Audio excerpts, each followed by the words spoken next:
Rich dad poor dad की संक्षिप्त समीक्षा। लेखक Robert Kiyosaki. Rich dad poor dad एक व्यक्तिगत वित्त पर्सनल फाइनेंस पर आधारित किताब है जिसमें लेखक ने दो पिता फिगर्स के दृष्टिकोण की तुलना की है। गरीब पिता पुअर डैड, लेखक के असली पिता जो उच्च शिक्षित थे लेकिन आर्थिक रूप से संघर्ष करते रहे। अमीर पिता रिच डैड, उनके दोस्त के पिता जिन्होंने औपचारिक शिक्षा नहीं ली लेकिन वित्तीय स्वतंत्रता फाइनेंशियल फ्रीडम प्राप्त की। यह किताब पैसे के बारे में पारंपरिक सोच को चुनौती देती है और बताती है कि आर्थिक रूप से सफल बनने के लिए क्या करना चाहिए। मुख्य शिक्षाएं की लेसन्स। पहला, पैसे के बारे में स्कूल में नहीं सिखाया जाता। अधिकतर लोग अच्छी नौकरी के लिए पढ़ाई करते हैं लेकिन पैसे को सही तरीके से कैसे संभालना है यह नहीं सीखते। अमीर लोग वित्तीय साक्षरता फाइनेंशियल लिटरेसी को प्राथमिकता देते हैं। 2. संपत्ति एसेट्स और देनदारियां लायबिलिटीज को समझें।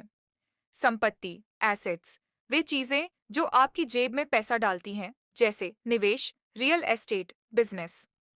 देनदारियां लायबिलिटीज वे चीजें जो आपकी जेब से पैसा निकालती हैं जैसे कर्ज, गाड़ी, क्रेडिट कार्ड का कर्ज। धनी बनने के लिए संपत्तियां खरीदें, न कि देनदारियां। 3. नौकरी के लिए मत भागो, पैसे को काम पर लगाओ। गरीब और मध्यम वर्ग के लोग नौकरी के लिए काम करते हैं जबकि अमीर लोग पैसा निवेश करके उसे बढ़ाते हैं।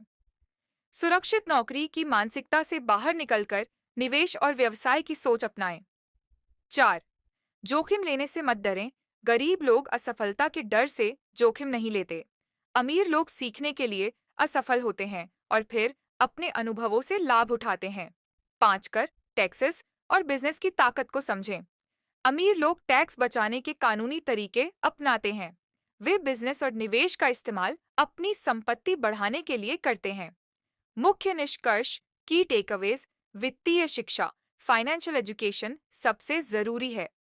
संपत्तियां एसेट्स खरीदें, न कि देनदारियां लायबिलिटीज।